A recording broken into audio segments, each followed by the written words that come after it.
My name is Irene Fernando, and when I was growing up, I grew up in a town called Carson, just south of Los Angeles. And in my junior year, I was invited to be a part of a leadership program that was a month long over the summer, so a youth leadership program specifically designed for young people of color interested in business. And so why my story begins here is because this program transformed how I viewed the world, not only in what was possible for myself, but also in what was possible in young people. It was a time, my first time really outside of my hometown. I was living in the dorms, and it was transformative, experientially transformative, and in terms of how I saw myself and others. Why that's important is because why else would a Southern Californian young woman come out to the Midwest for college?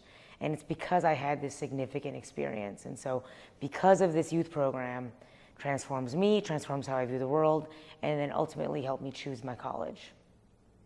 Came out to the University of Minnesota, I was 17, and I was in the dorms freshman year. It was about 10 days into it. I was exposed to a few friends just because of dorm living, and we ended up being in this late night conversation that has now changed the entire trajectory of my life since then. If one could imagine being a freshman in college, whether you're remembering it or projecting it from the future, for some reason there are these three questions that seem to define every freshman. What residence hall or dorm are you living in? Where's your hometown? And what's your major? These are the questions that we were hearing for the solid first 10 days at least of school. And in this conversation with a few new friends, I was finally getting beyond that surface level conversation. We were able to share our stories, our celebrations, our anxieties, our dreams, our nerve-wracking tendencies, and out of that conversation came a few key questions that I've individually and professionally attempted to answer ever since then. Questions like, wouldn't it be awesome if we could change the world? Wouldn't it be amazing if we as 4 young people were able to leave an impact on our campus beyond our 4 years here?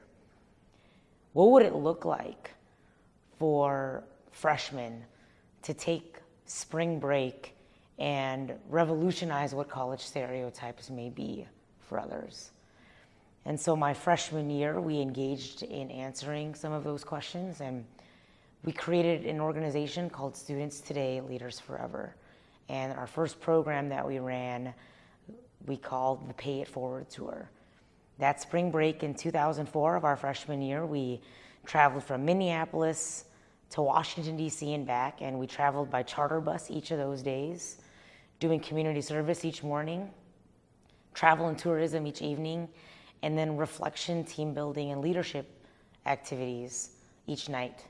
And for me, the opportunity to reflect authentically face-to-face with my peers, to get out of whatever my comfort zone was physically, sleeping on floors, having a random conversation in some small town I'd never heard of, and engaging authentically in this very hands-on experiential way was completely not what I thought was going to happen, and has set a stage for literally now thousands of young people to take that same step.